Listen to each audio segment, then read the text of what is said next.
परमात्मा की शरण में पहुंचना। किसी मंदिर के दरवाजे पर लिखा था आपका मन गंदा है। यदि आपका मन गंदा है, आपने पाप करा हो, छल करा हो, कपट करा हो, बेईमानी करी हो, प्रपंच करा हो, चाहे आप कितने भी गंदे हो, तो मंदिर जरूर जाइए।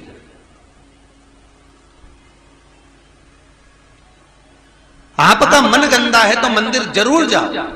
लोग कहते हैं मैं गंदा हूं, मेरा मन गंदा है तो मंदिर जाने का नहीं करता। मन गंदा हो, आप काम लोभ विषय वासना आसक्ति तृष्णा में कितने भी समाहित हो गए हो तो भी मंदिर जरूर जाओ। तो एक बैनर पर, एक प्लेट पर ऐसा लिखा हुआ था कि आपका मन अगर गंदा है तो मंदिर जरूर जाना। पर सोचने वाली बात है कि इसका मतलब क्या है। उसका केवल एक सार तत्व है कि जब बच्चा कीचड़ में गिरता है, जब बच्चा गंदगी में पड़ता है, जब बच्चे के कपड़े गंदे हो जाते हैं, शरीर गंदा हो जाता है, तो उसको पड़ोसन नहीं संवारती, उसको कोई रिश्तेदार नहीं उठाता, उसको कोई पड़ोसी गोद में नहीं लेता। उसको अगर गोद में कोई लेता है तो या तो माँ लेगी या बाप लेगा, उसका पिता, उसकी माता। उसी तरह आप यदि मन गंदा भी हो गया तो मंदिर जरूर जाना, क्योंकि वो जगत का बाप आपको गले जरूर लगाएगा, ये पक्का है।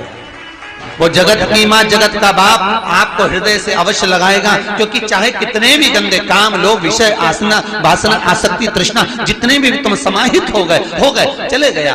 कहां कोई कह रहा था हमारा तो बचपन बिगड़ गया, हमारी जवानी बिगड़ गई, हम भोग विलास में डूबे रहे, हमने ये गलती कर दी, हमने ये गलती कर दी। कथा सुनने के बाद कई गलतियों का भान होता है कि हमने ये गलती करी। हो गया ना, हो जान दो। फिर भी आप अगर मन भी गंदा है, काम लोभ विषय वासना आसक्ति में भी हम डूबे रहे हैं, भले हमने बचपन बिगाड़ दिया, जवानी बिगाड़ दी, अधेड़ी बिगाड़ दी, भले हम भजन नहीं करे, पर अभी मौका, अभी ट्रेन थोड़ी ना छूटी है। अभी तो मुजफ्फरनगर स्टेशन पे ही खड़ी है, अभी तो मौका है।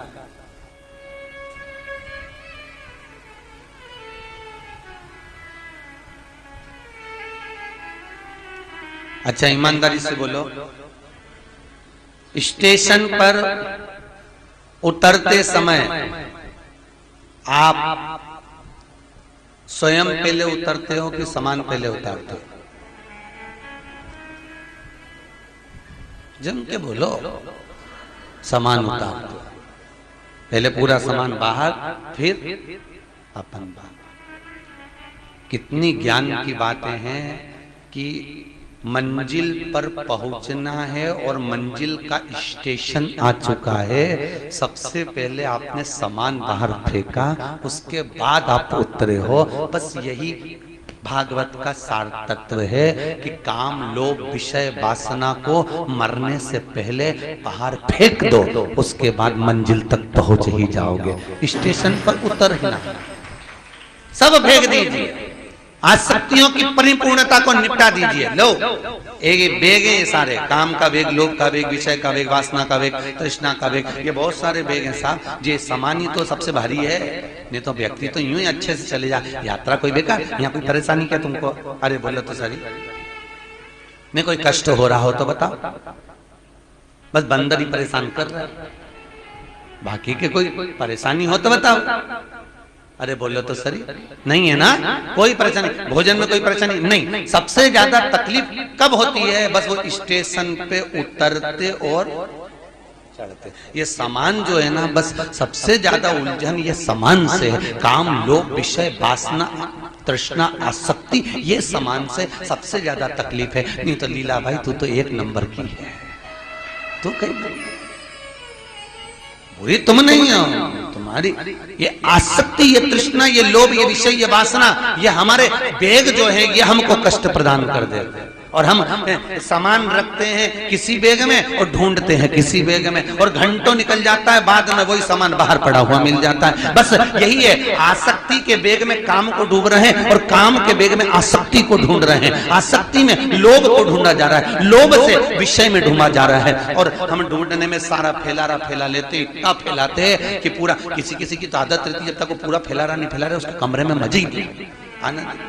और फिर पड़ोसन के उठा अपना सामान उठा, पता, यहाँ ये पटक दिया, वहाँ वो पटक दिया, पूरा घर गंदा कर दिया। फिर उसमें कोई कहीं की ना कहीं की एक आध समझदार रहती है तो झाड़ू उठा के झाड़ू भी लगा देती है। ऐसा कोई सदगुरु आता है जो सारा सामान सोर के झाड़ू लगा के तुम्हें स्वतंत्र कर कर चला जाता है। कोई सदगुरु आता है जो काम लोग विषय वासना आसक्ति तृष्णा को उठाकर कहीं एक कोने में पटकता है, एक जगह पर ढेर लगा देता है, एक जगह पर संभाल के रख देता है और उसके बाद तुम्हारा कमरा साफ कर कर चले जाता है।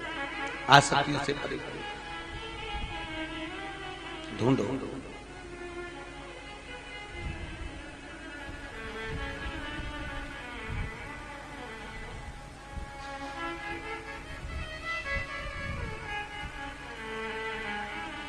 बस उस परमात्मा के चरणों की विनती। महाराज, राजा बलि के दरवाजे पर वामन भगवान 3 पग भूमि मांगने के लिए खड़े हैं। कितनी पग? 3 पग।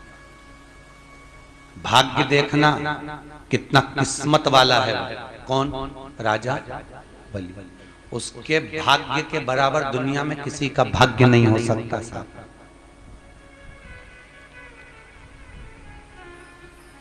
एक भाग्यशाली था वो गिद्धराज जटायु। दशरथ से ज्यादा किस्मत वाला था वो। राजा दशरथ से ज्यादा किस्मत वाला गिद्धराज जटायु। भीष्म पितामह से ज्यादा किस्मत वाला वो गिद्धराज जटायु। 3 किस्मत वाले हुए, एक दशरथ जी, एक भीष्म पितामह, एक गिद्धराज जटायु। ये 3 किस्मत वाले। इनको किस्मत वाला क्यों कहा गया? क्योंकि दशरथ जी के घर में राम जन्मे, भीष्म पितामह ने भगवान कृष्ण का बचपन से लेकर जवानी तक का दर्शन करा, और गिद्धराज जटायु जिसने प्राण त्यागे तो राम की गोद में त्यागा। इन तीनों में सबसे ज्यादा प्रबल किस्मत वाला है तो गिद्धराज जटायु है। क्यों? क्योंकि दशरथ जी के घर में राम जन्मे, पर दशरथ जी के जब प्राण छूटे तब राम सामने